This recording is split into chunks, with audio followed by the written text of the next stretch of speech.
నమస్కారం సుఖీభవకు స్వాగతం।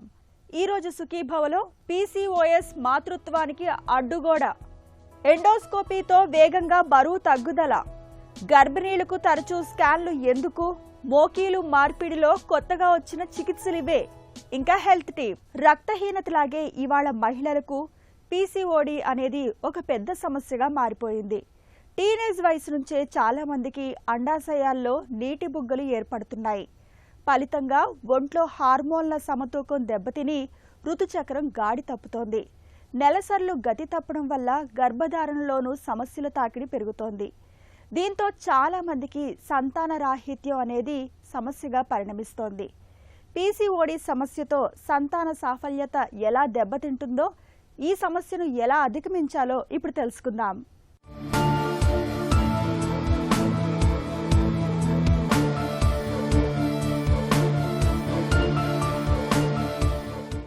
ఒక తోటలో ప్రతి నెలా పువ్వు వికసించాలంటే సరైన కాలం, నీరు, ఎరువు అవసరం। అలాగే మహిళల్లో గర్భధారణ జరగాలంటే ప్రతి నెలా అండం క్రమం తప్పకుండా విడుదలవుతుండాలి। కానీ అండాశయాల్లోని నీటి బుడగల మూలంగా మొత్తంగా ఋతుచక్రమే గాడి తప్పుతోంది। సాధారణంగా మెదడులోని పిట్యూటరీ గ్రంథి విడుదల చేసే FSH, LH హార్మోన్లు అండాశయాలను నియంత్రిస్తాయి। అండాశయాల్లో పెరిగిన ఫాలికల్స్ లో ఒకటి పరిపక్వమై అండాన్ని విడుదల చేస్తుంది। దీనినే ఓప్యులేషన్ అంటారు।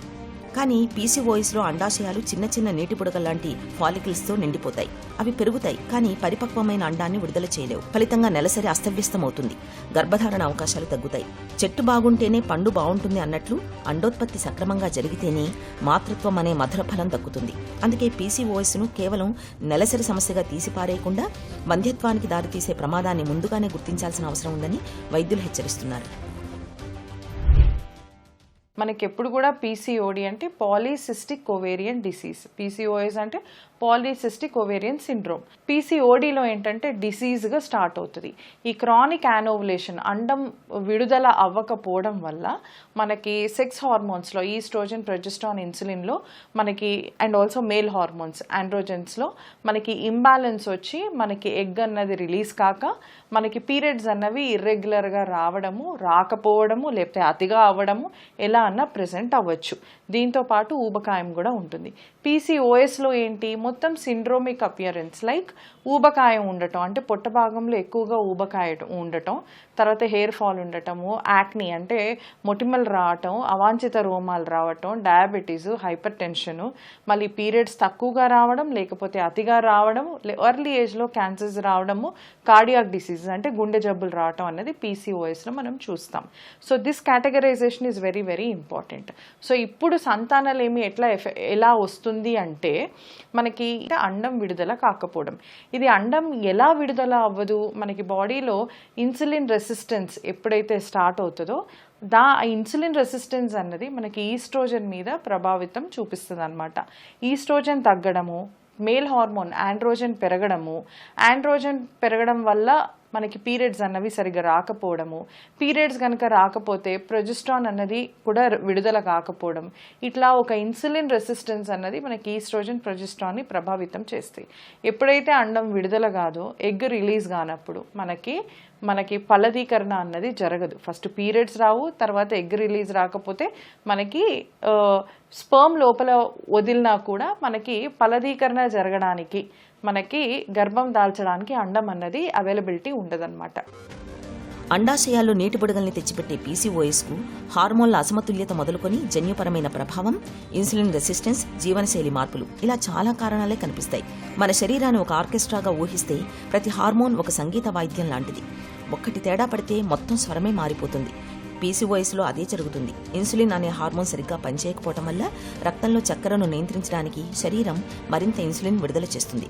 ఈ అధిక ఇన్సులిన్ అండాశయాలను పురుష హార్మోన్లు అంటే ఆండ్రోజెన్స్ ఎక్కువగా ఉత్పత్తి చేయడానికి ప్రేరేపిస్తుంది। దాంతో అండం పరిపక్వం చెందే ప్రక్రియ దెబ్బతింటుంది। దీని తాలూకు లక్షణాలు కూడా ఒక్కో మహిళలో ఒక్కోలా ఉంటాయి। నెలసరి ఆలస్యం కావడం, 2-3 నెలలకు ఒకసారి రావడం, అధిక బరువు, పొట్ట చుట్టూ కొవ్వు పేరుకుపోవడం, మొటిమలు, తల వెంట్రుకలు రాలిపోవడం, ముఖంపై గడ్డం, వెంట్రుకలు రావడం, మెడ, చంకల వద్ద నల్లటి మచ్చలు కనిపించడం ఇవన్నీ PCOS సంకేతాలు కావచ్చు। కొన్ని సందర్భాలలో బయటికి ఎలాంటి లక్షణాలు లేకపోయినా గర్భం రాకపోవడం ద్వారా మాత్రమే ఈ సమస్య బయటపడుతుంది। సింపుల్ పీసీఓడి కనుక తీసుకుంటే దిస్ ఈజ్ రివర్సిబుల్.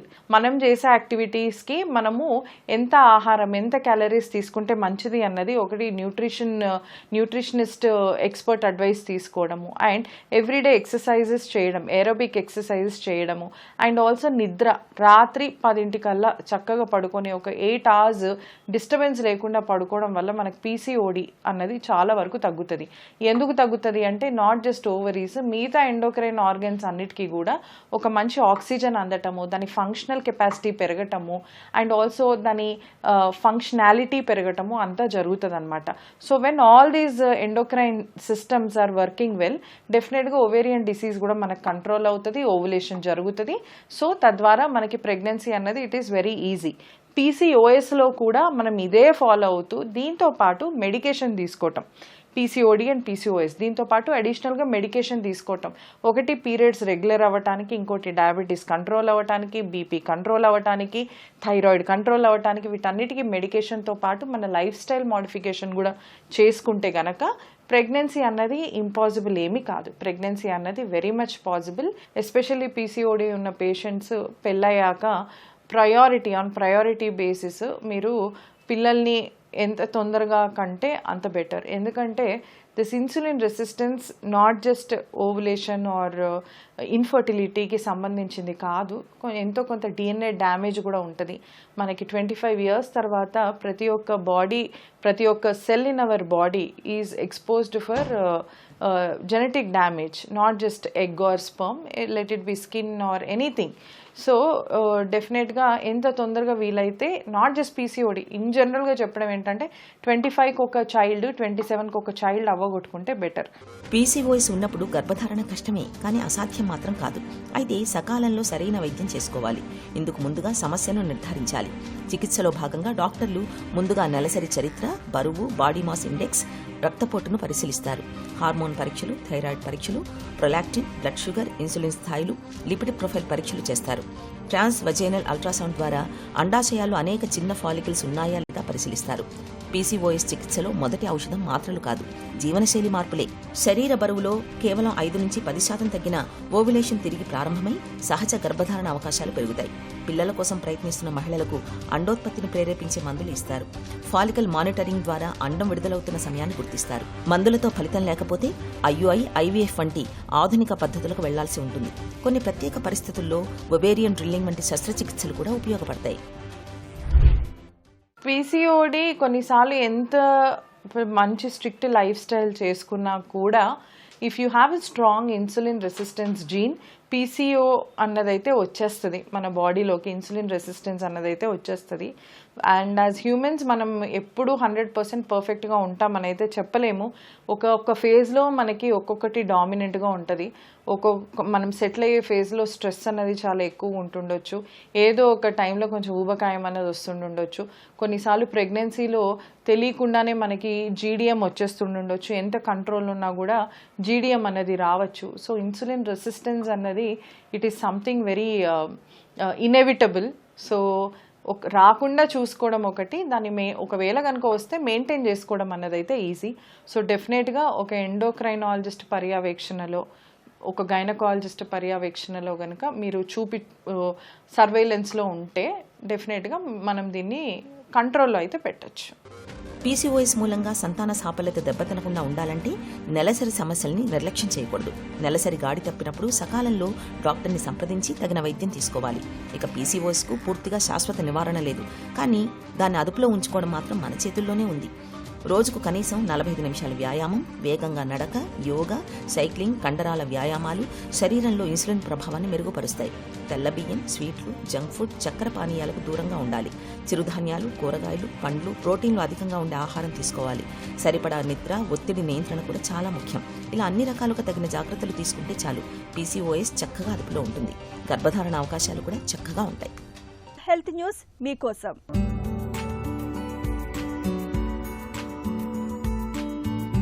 బరువు తగ్గడానికి ఉపయోగించే సెమాగ్లూటైడ్ 14 mg మాత్రల కంటే కడుపులో కుట్లు వేసే అధునాతన ఎండోస్కోపిక్ స్లీవ్ గ్యాస్ట్రోప్లాస్టీ విధానమే స్వల్పకాలంలో అత్యంత ప్రభావవంతమైన ఫలితాన్నిస్తోందని హైదరాబాద్లోని ఏఐజీ ఆసుపత్రుల వైద్య బృందం చేసిన అధ్యయనంలో వెల్లడైంది.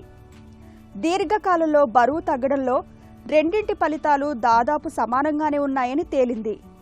బరువు తగ్గడానికి రోజు వేసుకునే ఒక హార్మోనల్ మాత్ర సెమాగ్లూటైడ్. ఇది ఆకలిని నియంత్రించడంలో సహాయపడుతుంది. ఫలితం కోసం క్రమం తప్పకుండా దీర్ఘకాలం వాడాలి. ఖర్చు కూడా ఎక్కువే. అయితే ఎండోస్కోపిక్ స్లీవ్ గ్యాస్ట్రోప్లాస్టీ ఎలాంటి కోతలు లేని ఒక అధునాతన ప్రక్రియ. నోటి ద్వారా ఎండోస్కోప్ను పంపి కడుపు లోపలి భాగంలో కుట్లు వేయడం ద్వారా దాని పరిమాణాన్ని తగ్గిస్తారు. తద్వారా కొద్దిగా తినగానే కడుపు నిండిన భావన కలుగుతుందని వైద్యులు చెబుతున్నారు. అధ్యయనంలో భాగంగా జనవరి 2024 నుంచి 2026 ఏప్రిల్ మధ్యకాలంలో ఊబకాయంతో బాధపడుతున్న 150 మంది రోగులపై పరిశోధన చేశారు. 50 మందికి ఎండోస్కోపిక్ స్లీవ్ గ్యాస్ట్రోప్లాస్టీ చేయగా 100 మందికి సెమాగ్లూటైడ్ మాత్రలు ఇచ్చారు. 6 నెలల తర్వాత ఫలితాలను విశ్లేషించినప్పుడు సగటు బరువు తగ్గుదల మాత్రల ద్వారా 8.67% ఉంటే కడుపులో కుట్ల ద్వారా 12.72%గా ఉంది. కనీసం 10% బరువు తగ్గిన వారు ఎండోస్కోపిక్ స్లీవ్ గ్యాస్ట్రోప్లాస్టీ విధానంలో 70% మంది ఉంటే మాత్రలు తీసుకున్న వారిలో 43% మాత్రమే ఉంది.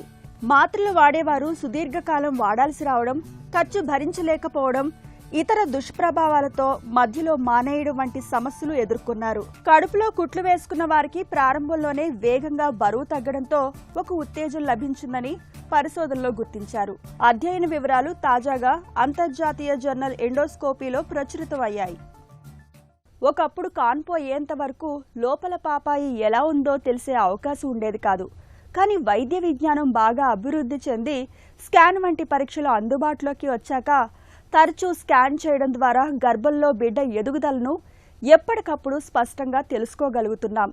అయితే గర్భిణీ దశలో ఎలాంటి సమస్య లేకపోయినా తరచూ స్కాన్లు ఎందుకు చేయించుకోవాలనే అనుమానం చాలా మందిలో ఉంటుంది. స్కాన్ పరీక్షతో లోపల పాపాయికి ఏమైనా ప్రమాదం వాటిల్లుతుందేమోనని భయపడుతుంటారు. నిజానికి మొదటి 3 నెలల్లో తీసే డేటింగ్ స్కాన్ నుంచి 5వ నెలలో తీసే అనామలీ స్కాన్ వరకు అన్నీ ముఖ్యమే అంటారు డాక్టర్లు. గర్భిణీ దశలో తరచూ స్కాన్ పరీక్షల ఆవశ్యకత గురించి ఇప్పుడు తెలుసుకుందాం. ఫస్ట్ ట్రైమిస్టర్ స్కాన్ అంతా అసలు బేబీ ఫామ్ అయిందా, జన్యుపరమైన లోపాల గురించి తెలుసుకుండేది. నెక్స్ట్ 12 వారాల నుంచి 28 వారాల మధ్యలో మనకి important scan TIFFA scanning. TIFFA స్కానింగ్లో ఏంటంటే targeted imaging for fetal anomalies. దీంట్లో మనం ప్రతి పార్ట్ బ్రెయిన్ దగ్గర నుంచి అన్ని పార్ట్స్ డీటెయిల్గా స్టడీ చేసి ఎక్కడే ఉన్నా ఏమైనా ప్రాబ్లం ఉంటే నోటిఫై చేసుకుంటాము. ఇవి కాకుండా సెకండ్ పార్ట్ ఆఫ్ ప్రెగ్నెన్సీలో ఒకవేళ ట్విన్స్ అయి ఉంటే, ట్విన్స్లో కూడా మళ్ళీ మనకి రకరకాలుగా ఉంటారు. DCDA twins, MCDA twins, MCMA twins అలాగా.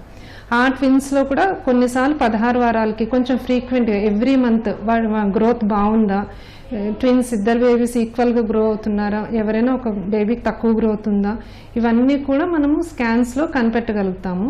గ్రోత్ డిఫరెన్సెస్ వచ్చినప్పుడు బేబీకి వెళ్ళే రక్త ప్రసరణ కూడా సరిగ్గా ఉందా లేదా అనేది మనం స్కానింగ్ ద్వారా తెలుసుకోవచ్చు. ఇదంతా ఫస్ట్ 20 వీక్స్ స్కాన్స్ గురించి. ఇంకా మిగతా ఎదుగుదల అదంతా మనం చూసుకునేది 20 to 40 వీక్స్. అంతా బాగున్నంత వరకు మళ్ళీ 8వ నెల అంటే మాన్యువల్గా మనము పేషెంట్ని పరీక్ష చేసి గ్రోత్ అంతా బాగుంది అన్నప్పుడు ఇంక మధ్యలో ఏం స్కాన్స్ చేయము. సింగిల్టన్ ప్రెగ్నెన్సీస్ అయినా, ట్విన్స్ అయితేనే రిపీట్ చేస్తాము. నెక్స్ట్ స్కాన్ మనము 8వ నెలలో చేస్తాము. అప్పుడు చూసుకునేది ఏంటంటే బేబీ ఎదుగుదల అంతా బాగుందా, బేబీ కుమ్మనీరు అంతా బాగుందా, బేబీ ప్రెజెంటేషన్ అంటే హెడ్ కిందకుందా లేదంటే కాళ్ళు కిందకున్నాయా, ఇవన్నీ కూడా మనము స్కాన్ ద్వారా తెలుసుకోవచ్చు. ఇంకొకటి అన్నిటికంటే ఇంపార్టెంట్ స్కాన్లు ఏంటంటే మాయ పొజిషన్.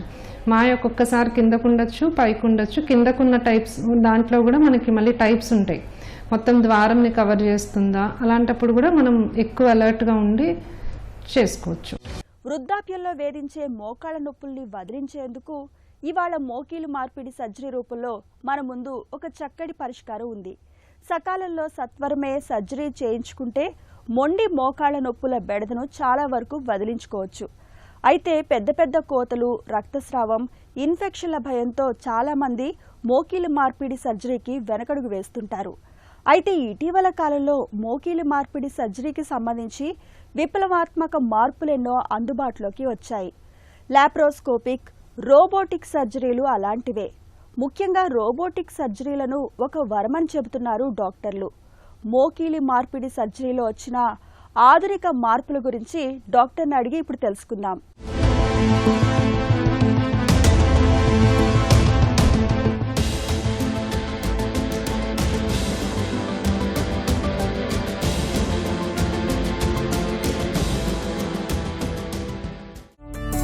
మోకీలు మార్పిడి సర్జరీలో కొత్తగా వచ్చిన మార్పులేంటి? లేటెస్ట్గా వచ్చిన డెవలప్మెంట్ అంటే మనకి రోబోటిక్ అడ్వాన్స్మెంట్స్ అనేది చాలా మోస్ట్ ఇంపార్టెంట్ అండి. అన్నిటిలోని కంపేర్ చేసుకుంటే రోబోటిక్ నీ రీప్లేస్మెంట్ ఇప్పుడు ఇదివరకు కన్నా ఇప్పుడు చాలా ఫ్యూచర్ బాగా ఫాస్ట్గా డెవలప్ అవుతుంది. ఎందుకంటే ఇదివరకు నార్మల్ నీ రీప్లేస్మెంట్స్ అందరూ చేయించుకునేవారు. ఇప్పుడు రోబోటిక్స్లో కూడా automated, semi automated, CT based robos, non CT based robos అని రకరకాల రోబోలు వచ్చినాయి. ఇప్పుడు సిటీ బేస్డ్ రోబో అనేది most advanced and fully automated robos. ఆర్థోస్కోపీతో ఉన్న ప్రయోజనాలేంటి? సో ఆర్థ్రోస్కోపీ అనేది కీ హోల్ ప్రొసీజర్ లాగండి. మనకి స్పోర్ట్స్ ఇంజురీస్ ఏదైనా సరే ఏసీఎల్ కానీ పీసీఎల్ అంటాం లేదా మెనిస్కస్ అంటాం, అది మన జాయింట్లో ఉండే కుషన్స్ మాత్రమే.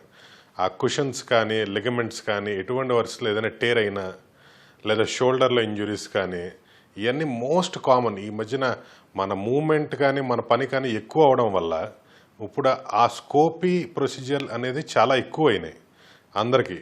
సో ఆర్థ్రోస్కోపీ అనేది కీ హోల్ ప్రొసీజర్స్ లాంటివి. So key hole procedures very important for recovery. Open procedures ఇంకా ఈ మధ్యన చెయ్యట్లేదు ఎవరికి అసలు. పాక్షిక లేదా పూర్తి మోకీలు మార్పిడిలో ఏది ఉత్తమం? జనరల్గా ఆర్థరైటిస్ అనేది వచ్చేది ఎవరికైనా సరే మీడియల్ జాయింట్ ఆర్థరైటిస్ అనేది ఇనీషియల్గా ఎవరికైనా స్టార్ట్ అయ్యేది ఫస్ట్గా. అదే మొట్టమొదటి most common thing. So medial joint arthritis లోపల వైపు అరిగిన తర్వాత కూడా ఇంకా అలాగే ప్రొలాంగ్ చేసుకుంటే యూనిఫామ్గా డిస్ట్రిబ్యూట్ అవుతుంది, మొత్తం 2 కాండైల్స్ డ్యామేజ్ అవుతాయి. సో అలాంటి వాళ్ళకి మాత్రమే టోటల్ నీ రీప్లేస్మెంట్ చాలా ఇంపార్టెంట్. మీడియల్ జాయింట్ మాత్రమే పోయింది, యంగ్ పేషెంట్స్, ఎర్లీ 50స్లో ఉన్న వాళ్ళకి ఎటువంటి పరిస్థితుల్లో పార్షియల్ నీ చాలా ఉపయోగం ఉంటుంది. ఎందుకురా అంటే మన న్యాచురల్ అలైన్మెంట్ ఉండిపోతుంది, ఇదివరకులాగా కింద కూర్చోగలం, ప్రాపర్గా కాళ్ళు మడవగలం, అంతా ఎవ్రీథింగ్. అండ్ రికవరీ కూడా చాలా అద్భుతంగా ఉంటుంది వాళ్ళకి. So partial knee is much more superior than total knee. Complete biomechanics అంటే మన బాడీ యొక్క ఎలా ఉండాలి అనేది మన ఒరిజినల్ బాడీ రిటైన్ చేస్తుంది. అది ఫాస్ట్ ట్రాక్ నీ రీప్లేస్మెంట్ అంటున్నారు, అంటే ఏంటి? దీంతో ప్రయోజనాలేంటి? ఫాస్ట్ ట్రాక్ నీ అనేది మనం ఇదివరకు డ్యూరేషన్ ఏదైతే ఉండేదో నీ రీప్లేస్మెంట్ స్టే కానీ అవర్స్ ఆఫ్ సర్జరీ కానీ everything that has come down much more shorter అండి. బాగా తగ్గించడం జరిగింది. So on the day of surgery అయ్యే రోజు మాత్రమే ఉదయమే అన్ని ముందే టెస్టులన్నీ చేయించుకొని, so on the day of surgery డైరెక్ట్గా హాస్పిటల్లో అడ్మిట్ అయ్యి పొద్దున్న సర్జరీ చేసి అండ్ సర్జికల్ టైం కూడా తగ్గించుకొని అండ్ సర్జరీ చేసిన ఫ్యూ అవర్స్లోనే పేషెంట్ మళ్ళీ నడిపించడం అన్నీ జరుగుతుంది.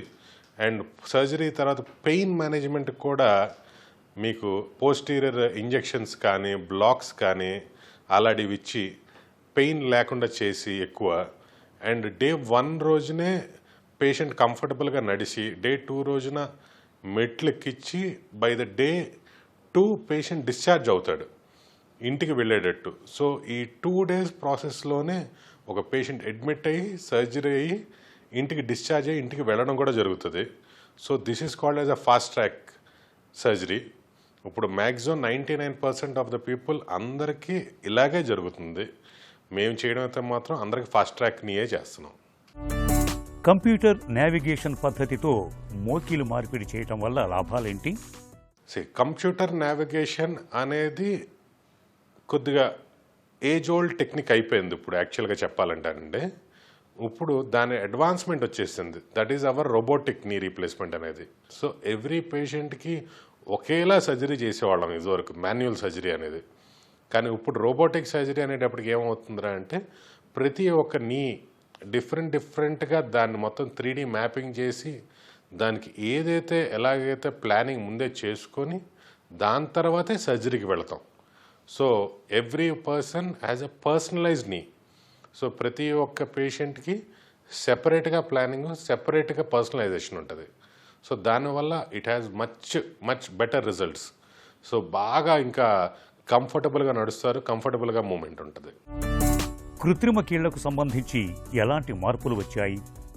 నీ రీప్లేస్మెంట్లో మెటీరియల్స్ టైటానియంలో నయోబియం నైట్రేట్ కోటెడ్ అలాయ్ వచ్చింది. అంటే మన గోల్డ్ నీ, మార్కెట్లో అందరూ గోల్డ్ నీ అంటారు. సో ఇది ఏంట్రా అంటే అది ఎవరికరా యాక్చువల్గా ఇండికేటెడ్ యూజ్ అంటే కోబాల్ట్ క్రోమియం అలాయ్ ఎలర్జీ ఉన్న వాళ్ళకి ఇది ఇండికేషన్. లేకపోతే అది వేసినా సరే పర్లేదు. లేకపోతే ఇంకో మూడో రకం నీ ఏంట్రా అంటే మన బ్లాక్ కలర్ నీ, దాన్ని ఆక్సిడైజ్ జిర్కోనియం నీ అంటాం. బ్లాక్ కలర్ నీ అది సిరామిక్ కోటింగ్స్ వస్తుంది. అండ్ ఫోర్త్ టైప్ నీ which is the most latest thing, అందరికీ ఈ మధ్య స్విస్ ఇంపోర్ట్లో జరుగుతుంది ఏంట్రా అంటే టోటల్ సిరామిక్ నీ, ఒక నీ జాయింట్ పింక్ కలర్లో ఉంటుంది. So that is the most advanced implant. Robotic విధానంలో మోకీలు మార్పిడి చేయడంలో ఉన్న ప్రయోజనాలేంటి? మోస్ట్ అడ్వాన్స్డ్ ఏంటంటే ఫుల్లీ ఆటోమేటెడ్ రోబో అంటాం. So fully automated CT based robots. అవి మీకు క్యూవిస్ అని ఒక రోబో ఉంది, మరియు మ్యాకో అని ఇంకో రోబో ఉంది. సో ఈ రోబోల్లో ఏంట్రా అంటే ప్రతి పేషెంట్కి ది హోల్ లిమ్స్ అంటే మన కాలు మొత్తం హిప్ జాయింట్ నుంచి పాదం దాకా సిటీ స్కాన్ చేయాలి కంపల్సరీగా. సిటీ స్కాన్ చేసి ఆ సిటీ స్కాన్ కంప్యూటర్ సిస్టంలో ఫీడ్ చేసి దాని తర్వాత ప్లానింగ్ చేసి దాన్ని బట్టి సర్జరీకి ఆ నెక్స్ట్ డే వెళ్తాం. సో ముందు రోజు సిటీ స్కాన్ చేసి, సో ఆ సర్జరీ ముందు సర్జనే ప్లాన్ చేసి ప్రిపేర్ చేసి సర్జరీకి వెళ్ళిన తర్వాత ఫీమర్లోనే టిబియాలోనే ట్రాకర్ పిన్స్ ఉంటాయి. సో కంటిన్యూస్గా సర్జరీ అవుతున్నంతసేపు కూడా సర్జరీ ఎలా జరుగుతుంది అనేది కంటిన్యూస్ మానిటరింగ్, మ్యాపింగ్ అనేది కంటిన్యూస్గా జరుగుద్ది. అది చేసి మూమెంట్స్ అన్నీ చెక్ చేసుకొని దాని తర్వాత ఒరిజినల్ ఇంప్లాంట్ పెట్టడం అనేది కట్స్ కానీ అన్నీ జరుగుతుంది. ఒకప్పటితో పోలిస్తే మోకిలు మార్పిడికి సంబంధించి ఇవాళ చాలా మార్పులే వచ్చాయి. సర్జరీ టెక్నిక్స్, కృత్రిమ కీళ్లు చాలా వరకు పేషెంట్లకు సానుకూలంగా ఉన్నాయనడంలో సందేహం లేదు. ఇక ఈ రోజు కార్యక్రమాన్ని ముగించే ముందు ఒక చిన్న చిట్కా మీకోసం. మానసిక ఒత్తిడి, నిద్రలేమితో బాధపడుతున్నప్పుడు రాత్రి పడుకునే ముందు గోరువెచ్చటి పాలలో చిటికెడు జాజికాయ పొడిని కలుపుకుని తాగటాన్ని అలవాటు చేసుకోండి. చక్కగా నిద్ర పడుతుంది. ఒత్తిడి కూడా క్రమంగా తగ్గుముఖం పడుతుంది.